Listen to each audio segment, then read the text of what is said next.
Hello everyone, welcome back to my channel. Episode की शुरुआत में दिखाया जाता है कि हामिन की शादी की तैयारी चल रही होती है, जहां ग्रूम संजू के घर से मैरिज गिफ्ट भी आ गया था, जो कि एक डायमंड रिंग था।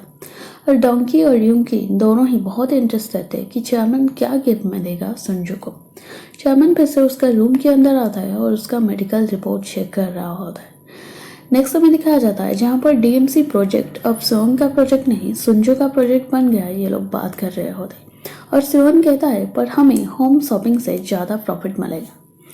और जोडो कहता है को अब याद आता है ये सब सुनते हुए कि हाँ, जब टीवी देख रहा था वो टीवी देखते हुए कह रहा था कि लोग वो चीज़ खरीदते हैं जो चीज़ उनको चाहिए। जोडो कहता है मतलब चानी को न्यू ओनर का जरूरत है। तो सडनली प्लान फिक्स करते हुए अब सुरंग हॉस्पिटल के सामने पहुंचते, जिसे मिलने के लिए आए हुए थे उनकी बारे में डिटेल उसे इसीलिए पता चला था क्योंकि चेयरमैन जो पावर ऑफ अटर्नी का पेपर दिया हुआ था वहां पर सुरंग का वीआईपी पेशेंट का लिस्ट का नाम लिखा हुआ था, जहां से उसे अब पता चला था कि वो कहाँ पर होगा, जो कि डायन ग्रुप का चेयरमैन था। चेयरमैन जोडुल को पहचान लेता है देखते ही और सिक्योरिटी को उसे निकालने के लिए पुकार ही रहा था, पर सबकी सब मैच देखने में इतने फिक्स हो गए थे कि उनको सुनाई नहीं दे रहा था। जो फायदा उठाते हुए जोडुल कहता है कि मैं यहाँ पर कुछ बात करने के लिए ही आया हूँ, पर वो चेयरमैन को कॉल करने ही वाला था तो कॉल कट कर देता है और कहता है कि चेयरमैन को मालूम नहीं है कि मैं यहाँ पर हूँ। और फिर से डायन ग्रुप ट्रांसपोर्ट में कोरिया में नंबर 1 बन सकता है सुनंग से, तो जोडोल कहता है। और दूसरी तरफ मैरिज सेरेमनी स्टार्ट हो गया था और हामिन की फोटो सेशन चल रहा था जहाँ की फ्रेंड के साथ। और उसी टाइम संजू सबको कहता है कि मुझे कुछ बात करना है। पहले तो थोड़ा बहुत तारीफ करता है कि तुम बहुत खूबसूरत लग रहे हो आज इस कपड़े में, पर हामिन कहती है कि तुम ये सब तो बताने के लिए नहीं आए होगी, जरूर कुछ वजह होगा, बताओ। और यहाँ पर सीन शिफ्ट होता है जहाँ पर हम प्रीवियस एपिसोड में देखे थे कि जोडुल और हामिन जब क्लोज हुए थे वो सब सुन को सुंजू खुद देखा हुआ था क्योंकि वो बुके लेते हुए आया हुआ था हामिन के लिए। और सुंजू ये सोच रहा था कि उनके बीच अफेयर्स है, इसीलिए आज जोडुल वेडिंग पार्टी पर नहीं आया हुआ है।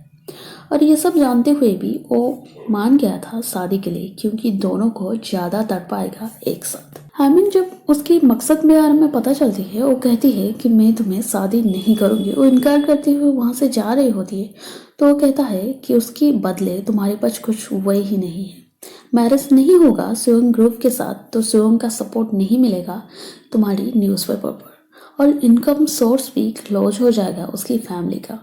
तो संजू कहता है कि तुम मुझे एज ए पार्टनर चूज नहीं की थी। आज से इसी मोमेंट से शादी से पहले मैं तुम्हें ये बताने के लिए आया था कि तुम्हारा गेम का रूल है ये, और गेम का काउंटडाउन अब से स्टार्ट हो गया है। और हामिन के लिए सिर्फ और सिर्फ एक ही वे था, अब संजू से ही शादी करना। और हामिन कहती है कि तुम भी मुझे एक प्रॉमिस करो कि तुम जो भी करोगी फैमिली की डायरेक्टली रजिस्टर नहीं बनाओगी। और दोनों अब फेक स्माइल के साथ साथ आगे बढ़ रहे थे। और डोंकी तब चेयरमैन को दिखाता है कि सुंजू का लास्ट फंड लिस्ट, मतलब वो जो करप्शन करके फंड लिस्ट बनाया हुआ था खुद, और ये सब चेयरमैन को पहले से मालूम था। वो कहता है कि संजू जब पैदा हुआ था तब यूंकी जेल में था। और ये सेंटेंस किस चीज़ को इंडिकेट कर रहा है यहाँ कुछ साफ नहीं दिखाया जाता, शायद हमें आगे पता चलेगा। और फैमिली फोटो सेशन का टाइम चल रहा होता है तब जोडुल का एंट्री होता है, जहाँ पर चेयरमैन पूछता है कि तुम आजकल स्माइल क्यों नहीं कर रहे। तो जोडुल कहता है कि मैं मेरी गोल से गिव अप कर चुका, सोहम को जो मैं मेरे पैसे से खरीदना चाहता था मैं खरीद नहीं पाऊंगी। नेक्स्ट डे का सीन दिखाया जाता है जहाँ पर डायन ग्रुप का चेयरमैन बताया था कि तुम एक काम करो, तुम अपनी फुली सन मतलब जो बेटे हैं उनको छोड़ के ग्रैंडसन जोडुल को बिजनेस सिखाओ। नेक्स्ट समय दिखाया जाता है कि यहाँ पर सुंजू को मालूम हो जाता है कि जोडुल आज क्यों लेट में आया हुआ था मैरिज पार्टी के लिए, क्योंकि आज Seoul town project DMC fix कर रहा था और फिर से वो प्रोजेक्ट जोडुल टारगेट करते हुए ले गया था। और होम शॉपिंग का आइडिया जोडुल डायन ग्रुप के चेयरमैन को दिया था कि ओल्ड कंपनी ब्रांच में इन्वेस्ट करने से बेहतर होगा होम शॉपिंग में इन्वेस्ट करना। नेक्स्ट समय दिखाया जाता है जहाँ पर चेयरमैन आते आते स्लिप कर जाता है। और यह सब क्यों हो रहा था, क्योंकि ब्रेन आर्टरी की ब्लॉकेज का सिम्टम था जो कि डॉक्टर बताए हुए थे। अब सीन शिफ्ट होता है जहाँ में दिखाया जाता है कि न्यू ब्राइड और ग्रुप के साथ फैमिली डिनर चल रहा होता है।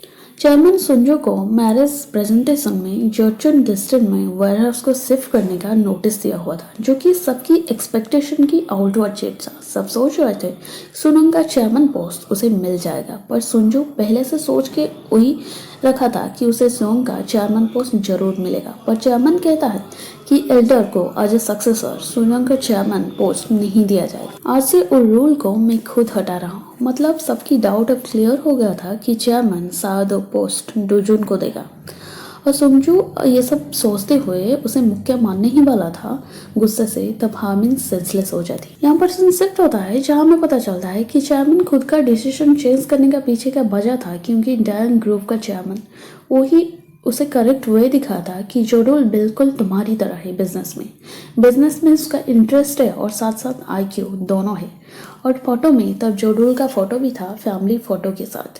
सुअंग कंपनी अब जोडोल का होने वाला था, इसीलिए सियोन उसे पहले से कांग्रेचुलेशन कर रहा था। और नेक्स्ट यहाँ दिखाया जाता है कि पिलोक चेयरमैन को कहती है कि उनकी की फैमिली को अब सेपरेट रख रहे हैं। ये सब चीज़ मुझे अच्छा नहीं लग रहा।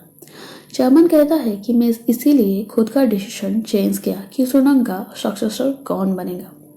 और हामिन जो सेंसलेस हो गई थी वो सब कुछ उसकी बहाना थी, क्योंकि वो नहीं चाहती थी तब सुंजू डोजुन के बीच झगड़ा हो जाए।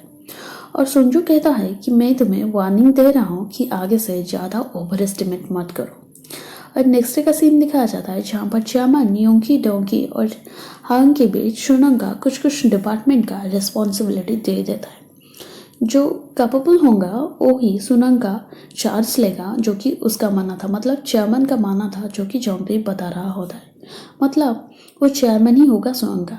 और जोंगजी कहता है कि जोडोल का इन्वेस्टमेंट कंपनी कोरिया में नंबर 1 है। मतलब मिरेकल को हम यूज़ करेंगे जब फंड का ज़रूरत होगा।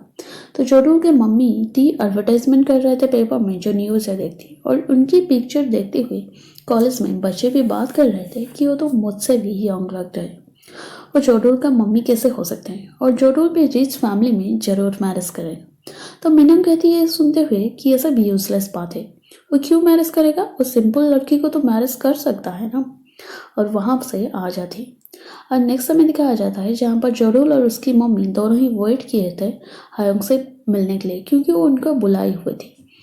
उनकी शादी की वजह से जोडोल को अब सुअंग की शेयर नहीं मिल रहा था, जो चीज़ अब से रिपीट नहीं होगा, क्योंकि वो उनको as a family member accept करने हैं, इसीलिए दोनों को बुलाई थी। तो एम्प्लॉय आती है और उनको बुलाती है। तो उनको रिच पीपल के लिए ड्रेस मॉडल बनने के लिए ही हायोंग गई थी, और वो सब चीज़ को लाइव देख रहा था जोडोल। जो चीज़ देखते हुए वो बाहर जा रहा होता है तब हायोंग अंदर आती है और कहती है कि अब तक तुम्हें तुम्हारा लेवल समझ में आ गया होगा कि तुम लोग हमारी फैमिली की मेंबर कभी नहीं बन सकती हो। तुम्हारी लेवल वहाँ ही है जहाँ तुम देखे हो। और नेक्स्ट डे का सीन दिखाया जाता है जहाँ पर जोडोल ऑफिस में सुरंग का इस डिपार्टमेंट का खुद अरेंजमेंट कर रहा होता है। जहाँ जोडोल के दिमाग में अब आता है कि जब वो कंपनी में काम कर रहा था तब IT टेक्नोलॉजी के बारे में वो सुना था कि अमेरिकन कंपनी प्रॉफिट बनाता है उसी सेक्टर से। तो जोडोल यहाँ पर कहता है कि इस बार हम IT में ही इन्वेस्टमेंट करेंगे। और डोंकी पता लगा लिया था कि जोडोल IT सेक्टर में इस बार इन्वेस्ट करने वाला, और ये बात यूकी और हान दोनों को ही बता देता है। हायोंग IT में इन्वेस्ट करने के लिए मिरेकल से कुछ पैसे उधार ले जाती है, और मिरेकल का पॉलिसी होता है कि वो जिनको पैसा देते हैं वो पैसा नहीं चुका पाएंगे तो टोटल प्रॉपर्टी उनका हो जाएगा, क्योंकि 30% शेयर होल्डर रहते हैं वो पार्टनर के साथ। और सेम वैसे यूकी और डोंकी दोनों भी उसी सेक्टर में पैसा इन्वेस्ट करते हैं, और यूकी भी मिरेकल से $300 मिलियन उधार ले जाता है। और ये चीज़ चेयरमैन को जोंगरी बता रहा होता है कि उनको रोकना चाहिए हमें। तो चेयरमैन कहता है कि उनके पास जरूर कुछ प्लान होगा, क्योंकि वो भी बिजनेस फैमिली से बिलोंग करते हैं, तो अपने सर को बचाने के लिए जरूर कुछ करेंगे। और एज एक्सपेक्टेड स्टॉक प्राइस अब इंक्रीज हो रहा था, और प्रॉफिट देखते हुए खुश होते हुए हायोंग टोटल उसकी शेयर IT में इन्वेस्ट कर देती है, जो कि जोडोल एक्चुअली इनडायरेक्टली उनको मैनिपुलेट कर रहा था वहाँ पर इन्वेस्ट करने के लिए उसे देखते हुए। और सब कुछ उसकी प्लान के मुताबिक अब चल रहा था, जहाँ पर इसीलिए जोडोल खुश था। और एपिसोड यहीं पर ख़त्म होता है। आपको एक्सप्लेनेशन अच्छा लगा तो वीडियो को जरूर लाइक करें और कमेंट में मुझे बताएं। Thank you for watching.